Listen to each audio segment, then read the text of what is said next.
নমস্কার, আমি ডক্টর সরবর্ণী বিশ্বাস, consultant plastic and reconstructive surgeon.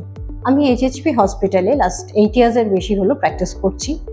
আজকে আমি বলবো একটা ইম্পর্টেন্ট টপিকের উপরে, সেটা হচ্ছে টেন্ডন বা নার্ভ ইনজুরির উপরে।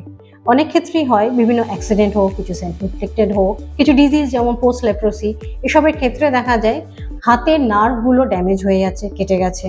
এবং অ্যাক্সিডেন্টের ক্ষেত্রে টেন্ডন কেটে যায়, হাতের যে শিরাগুলো যেগুলো দিয়ে হাত মুভ হয় সেগুলো কেটে যায়, এমনকি রক্তের নালি আর্টারি সেগুলোও ড্যামেজ হয়ে যায়।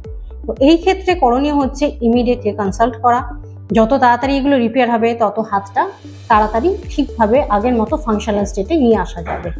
এবং এই ক্ষেত্রে দেখা গেছে যদি এটাকে ডিলে করা হয়, কিছু কিছু ক্ষেত্রে হাত খারাপ হয়ে যাবে, ডিফর্মড হবে এবং অনেক ক্ষেত্রে হাত বাদ দেওয়ার ব্যাপার হয়ে যেতে পারে।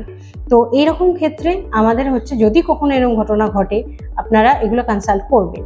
অ্যাকিউট কেসে সঙ্গে সঙ্গে রিপেয়ার করলে খুবই ভালো রেজাল্ট পাওয়া যায়। যদি একটু ডিলে কেস হয়ে যায়, সেই ক্ষেত্রেও যেটা করা যেতে পারে, যদি হাতে জয়েন্টসগুলো ফ্লেক্সিবল থাকে তাহলেও কিন্তু আমরা অনেকটা ভালো রেজাল্ট দিতে পারি। কিন্তু যত লেট করবেন তত রেজাল্টগুলো একটু হবে, খারাপের দিকে যাবে। আর এগুলোতে আমরা হচ্ছে পুরো হাতটা ওইখান থেকে টেন্ডন আর আর্টারিগুলো এক্সপোজ করে সেগুলো রিপেয়ার করে, নার্ভগুলো রিপেয়ার করে এবং আবার স্কিনটাকে জুড়ে দিই। পরবর্তীকালে স্প্লিন্ট করা থাকে, প্লাস্টার করা থাকে, প্লাস্টার কেটে সেলাই কাটা হয়ে গেলে আবার নতুন করে ফিজিওথেরাপি করাতে হয়। এই সমস্ত যদি ঠিকঠাকভাবে পেশেন্ট ফলো করে, হাতটা অনেকটাই ফাংশনাল কেসে চলে আসতে পারে। তাই আমার আপনাদের ক্ষেত্রে একটাই সাজেশন, হোপফুলি যেন এরকম কোনো দুর্ঘটনা না ঘটে। কিন্তু যদি ঘটে থাকে, এই সমস্ত কিছুর জন্য আপনারা ইমিডিয়েটলি এইচএইচপি হসপিটালে কনসাল্ট করুন। এখানে খুব রিজনেবল প্রাইসে এই সমস্ত অপারেশন করা হয়।